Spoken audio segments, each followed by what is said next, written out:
Yeremia 9 ayatnya yang ke-19. Mari kita perhatikan bersama, saya bacakan untuk kita sekalian. Demikian firman Tuhan. Engkau tidak meninggalkan mereka di padang gurun karena kasih sayangmu yang besar. Tiang awan tidak berpindah dari atas mereka pada siang hari untuk memimpin mereka pada perjalanan. Begitu juga tiang api pada malam hari untuk menerangi jalan yang mereka lalui. Puji Tuhan. Firman Tuhan yang begitu indah. Saudaraku terkasih nama Tuhan, firman Tuhan ini mengingatkan saya kembali seperti bagaimana khotbah Bapak Pendeta kita di minggu-minggu yang lalu. Kalau saudara ingat apa makna daripada dibalik COVID-19, ini berhubungan saudara. Secara tidak sengaja dan bahkan juga bukan karena kebetulan, kembali kita diingatkan hari ini. Firman Tuhan berkata hari ini, engkau tidak meninggalkan mereka di padang gurun. Di dalam konteks firman Tuhan saat ini saudaraku, padang gurun berarti pengalaman hidup yang menyesakkan, kehidupan yang sulit yang harus kita hadapi. Sekalipun sulit harus kita hadapi, sekalipun menyesak harus kita hadapi, karena semua Tuhan mengizinkan. Jadi saudaraku, yang artinya kita berjalan di dunia ini bukan hanya merasa senang. Jangan-jangan kalau Tuhan tidak menyediakan bagi kita hal-hal kesulitan, kita akan lupa kepada Tuhan. Kita akan tidak bersekutu dengan Tuhan. Dan karena itulah, di balik kesulitan yang Tuhan berikan di hidup kita, di balik segala musibah yang Tuhan sediakan di dalam hidup kita, saat kita melihat, saat kita berserah, kita melihat ada pertolongan Tuhan. Dan inilah yang Tuhan inginkan dari hidup kita, supaya saya dan saudara tidak bermegah. Amin. Supaya saya dan saudara tidak bermegah. Jelas Tuhan katakan saat hari ini, supaya kekuatan kita tidak bermegah.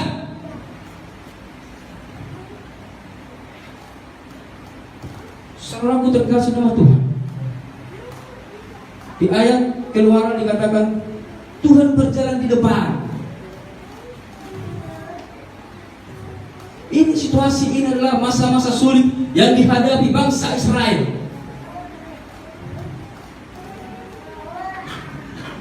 Sekalipun kegagalan, sekalipun penderitaan, Tuhan semua izinkan. Tuhan semua perbolehkan dalam kehidupan kita. Kamu percayalah saudaraku, di saat kita menyerahkannya, ada Tuhan pertama sekali berjalan di depan kita. Ini firman Tuhan berkata. Mari kita buka sebentar di Keluaran. Keluaran 13 ayatnya yang ke-21. Demikian, Tuhan berjalan di depan mereka pada siang hari dalam tiang awan untuk menuntun mereka di jalan. Tuhan berjalan di depan. Tuhan sudah merancangkan situasi kondisi ini terlebih dahulu. Bapak Ibu saudara terkasih nama Tuhan, untuk itu jangan hanya mengandalkan kekuatanmu sendiri. Demikianlah firman Tuhan ini saudaraku. Firman Tuhan ini akan saya angkat, tema bagi kita semua adalah penyertaan Tuhan di masa sulit. Maka saya katakan tadi berhubungan dengan khotbah Pak Pendeta kita, bagaimana makna dari COVID-19. Yang pertama yang boleh kita pelajari adalah di masa sulit harus tetap menghasilkan buah. Waduh, bagaimana ini ya? Udah sulit harus berbuah. Sudah susah harus berbagi. Sudah susah harus tolong menolong.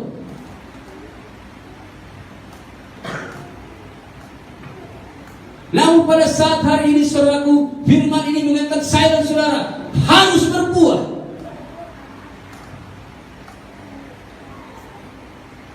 Inilah masanya kita saling membangun satu sama yang lain, saling mengeratkan tali kasih.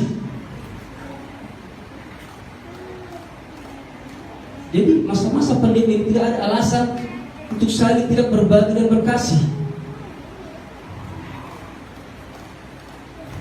Karena apa? Nanti kata Tuhan sudah berjalan lebih dahulu di depan kita. Saudara terkasih sama Tuhan, saya dan saudara, kita semua sekalian melihat pada saat siang hari ini, di masa-masa sulit ini, kita sedang diproses Tuhan, kita sedang dibentuk Tuhan. Bagaimana seperti emas murni. Emas murni itu dibakar, dibentuk, bahkan dipukul, dihancurkan, sehingga emas itu unik, yang artinya berharga. Sehingga saat saudara melihat emas itu, saudara tertarik, saudara ingin memilikinya. Dan yang terpenting adalah emas memiliki harga jual. Amin. Saya percaya firman Tuhan ini mengajarkan kita bagaimana kasih baik emas murni, jemaat-jemaat Tuhan yang diproses dan dibentuk oleh Tuhan melalui masa-masa pandemi ini, melalui masa-masa sulit ini. Saya katakan tidak ada alasan untuk saling berbagi sekalipun kesulitan.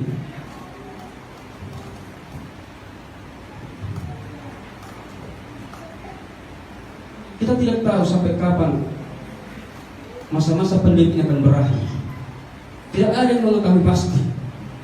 Tidak ada sekalipun program-program pemerintah di mana-mana laksanakan vaksinasi, laksanakan apa segala macam prokes, namun tidak menjamin kalau itu akan memutus rantai daripada masa pandemi. Karena inilah sudah tujuan di masa-masa sulit ini. Kita harus berbuah, memiliki harga, sehingga di saat saudaraku, di saat kita berjalan, orang melihat jemaat GBI Bangbil adalah benar-benar jemaat yang setia di dalam mengikuti Tuhan. Haleluya. Ya, ini yang harus pertama yang harus kita identitaskan di dalam hidup kita.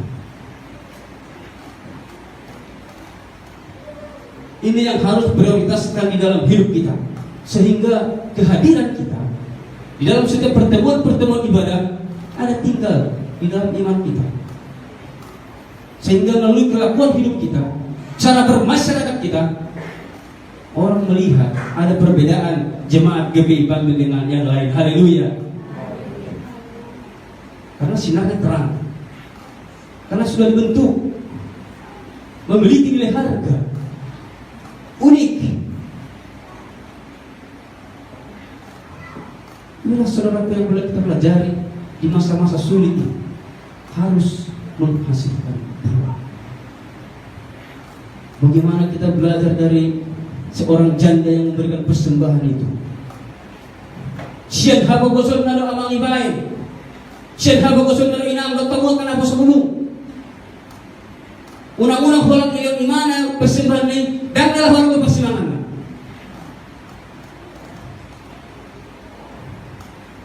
Namun apa yang terjadi?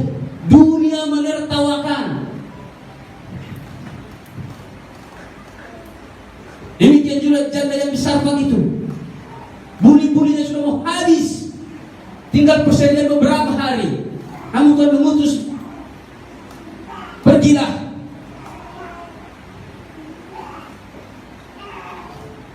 Dengan imannya, apa yang terjadi saudaraku?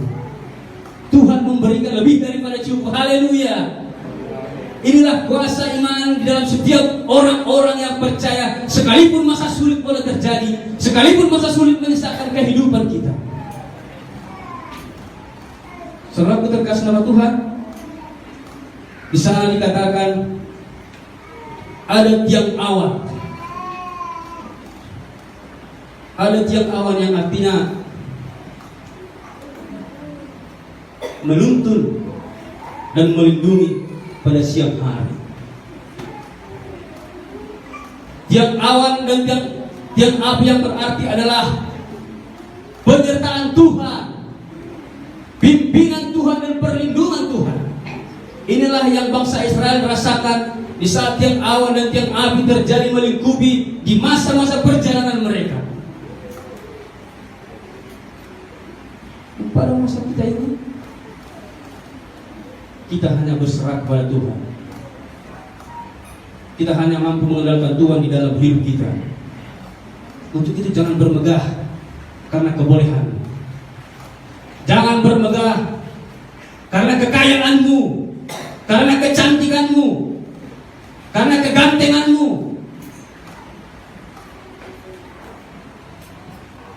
Kalau engkau sadar semua yang kau terima dari Tuhan, berserahlah kepada Tuhan. Haleluya. Yang kedua yang boleh kita pelajari adalah penyertaan Tuhan bukan berarti bahwa Tuhan menjanjikan umatnya bebas dari persoalan. Tuhan berkata, langit tak selalu. Tuhan tak menjanjikan langit selalu biru. Yang artinya persoalan akan terus, masa-masa sulit akan terus, pergumulan akan terus. Namun Tuhan menjanjikan ada kekuatan yang baru. Haleluya. Untuk itu jangan pernah mengandalkan kekuatanmu sendiri. Kita pandanglah Tuhan sebagai sumber kekuatan, sebagai sumber pengharapan, sebagai sumber jawaban di dalam hidup kita. Saudara terkasih nama Tuhan, di dalam perjalanannya bangsa Israel, sekalipun perjalanan mereka Tuhan tuntun, Tuhan pelihara, Tuhan sediakan tiang awan pada siang, tiang awan pada malam hari, namun mereka masih bersungut-sungut, tidak merasakan sukacita. Firman Tuhan berkata, jangan bersungut-sungut, jangan saling menyalahkan supaya kamu jangan berdosa. Karena kita, secara saya lihat di masyarakat luas, di masa-masa sulit ini, kita terlalu sering menyalahkan pemerintah, selalu membenarkan diri. Masalah bayar prokes, nasuh halakir untuk mengahai, nasuh halakir posita. Namun jauh daripada pemikiran yang kita pikirkan, mereka sudah pikirkan terlebih dahulu. Mereka lebih pusing soal daripada memikirkan kita. Mereka lebih pusing menghadapi situasi daripada kita.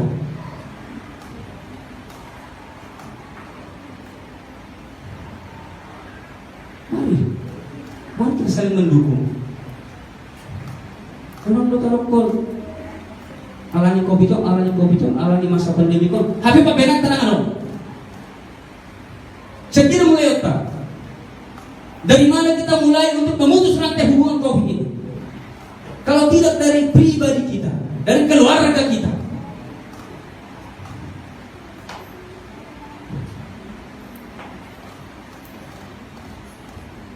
Saudara terkasih nama Tuhan, di masa-masa sulit ini adalah di masa-masa mencekam. Dan demikianlah berjalan bersama Tuhan.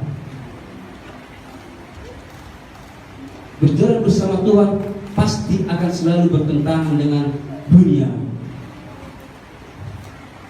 Karena sifatnya yang selalu memuliakan Tuhan, yang selalu mengandalkan Tuhan, yang selalu berserah kepada Tuhan.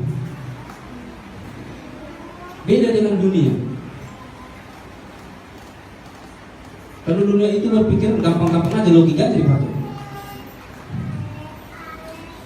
bersama dengan Tuhan, begitu banyak proses, begitu banyak cara Tuhan membentuk, begitu banyak media Tuhan yang Tuhan sediakan. Tinggal bagaimana kita merespon, tinggal bagaimana kita menyikapi setiap keadaan, tinggal bagaimana kita menyikapi kehidupan kita. Saudaraku terkasih di dalam nama Tuhan, kitab Nehemia ini di sana dikatakan sebagai judul perikopnya adalah pengakuan dosa dan permintaan doa. Dan mungkin Tuhan boleh mengizinkan permasalahan ini supaya kita mengaku dosa, supaya kita meminta pertolongan Tuhan.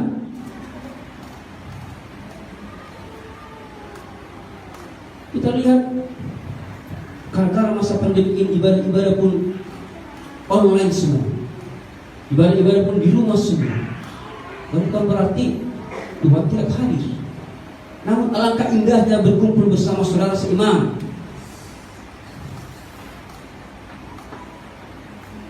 dapat merasakan bersama-sama ada hadirat Tuhan, dapat bersama-sama menaikkan puji-pujian kepada Tuhan. Saudaraku terkasih di dalam nama Tuhan, di masa-masa sulit ini, seperti yang Tuhan yang Nehemia beritakan melalui pasalnya ke-9 ini, mereka sangat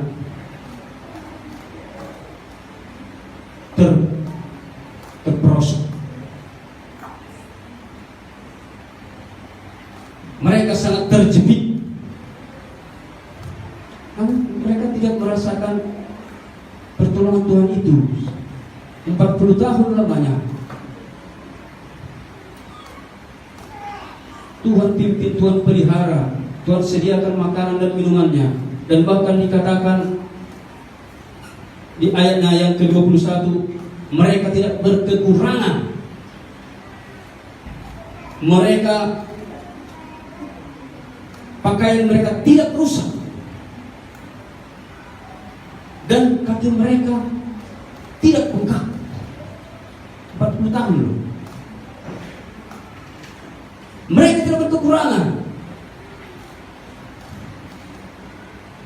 pakaian mereka tidak rusak 40 tahun. Yang artinya saudaraku, bangsa Israel tidak menyadari setiap pertolongan Tuhan di dalam hidup mereka. Mereka sudah alami langsung, cuma mereka tahu hanya bersungut-sungut, hanya saling menyalahkan.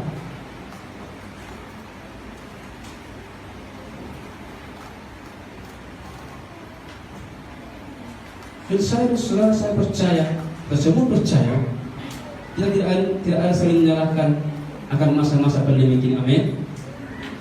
Di balik ini ada rencana Tuhan yang terbaik. Haleluya. Ya. Di balik masa-masa sulit ini ada rencana Tuhan yang terindah akan Tuhan sediakan bagi saya dan saudara. Mungkin melalui pandemi Tuhan melihat kesetiaan kita. Mungkin melalui pandemi Tuhan ingin melihat ketaatan kita, kerajinan kita.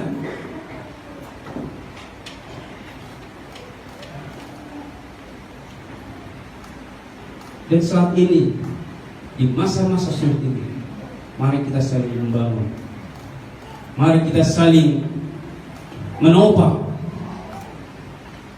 sehingga setiap jemaat yang merasakan masa kesulitan ini akan merasa terberkati melalui uluran tangan saudara, uluran tangan saya, kita semua yang ada di sini, sehingga di antara kita semakin erat. Ini yang Tuhan inginkan dalam kehidupan kita saat hari ini. Bagaimana kehidupan setiap jemaat Tuhan, umat Tuhan, ingin mempererat tali kasih. Inilah tujuan paling utama Tuhan nyatakan masa pandemi ini. Tuhan ingin melihat kasih di antara kita saudara, sebagai buah dari masa-masa sulit ini.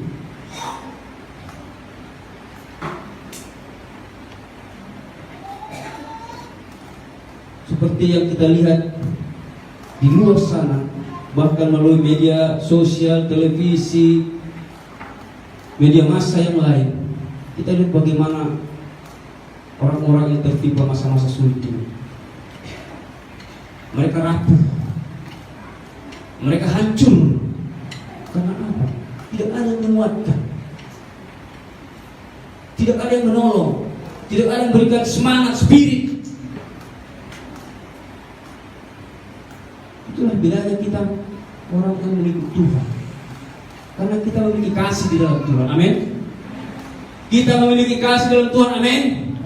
Semua boleh bisa mencoba kasih di kita. Apa yang dibayar tulisan dia mengasihi Allah dan sesama manusia. Inilah yang menjadi misi, visi daripada gereja Sidang Pambil. Kita mengutamakan kasih di atas segalanya. Dan ini kami mencoba para hamba Tuhan mempraktekkan kasih Tuhan ini kepada sidang jemaat Tuhan. Memang kami tidak ada apa-apa, tidak memiliki begitu banyak pemberian, bahkan tidak ada yang memberikan. Namun Tuhan memiliki kasih di antara kita saudara. Kita harus memiliki kasih ini bagi Tuhan. Haleluya. Mari kita saling mendukung antara satu dengan yang lain, saling menopang di masa-masa sulit secara khusus, sehingga saya dan saudara sidang jemaat Pambil secara khusus dapat berdiri tegak, dapat melampaui masa sulit ini, karena Tuhan ada bersama-sama dengan kita. Puji Tuhan. Demikian firman Tuhan boleh sewakan pada siang hari ini bagi kita.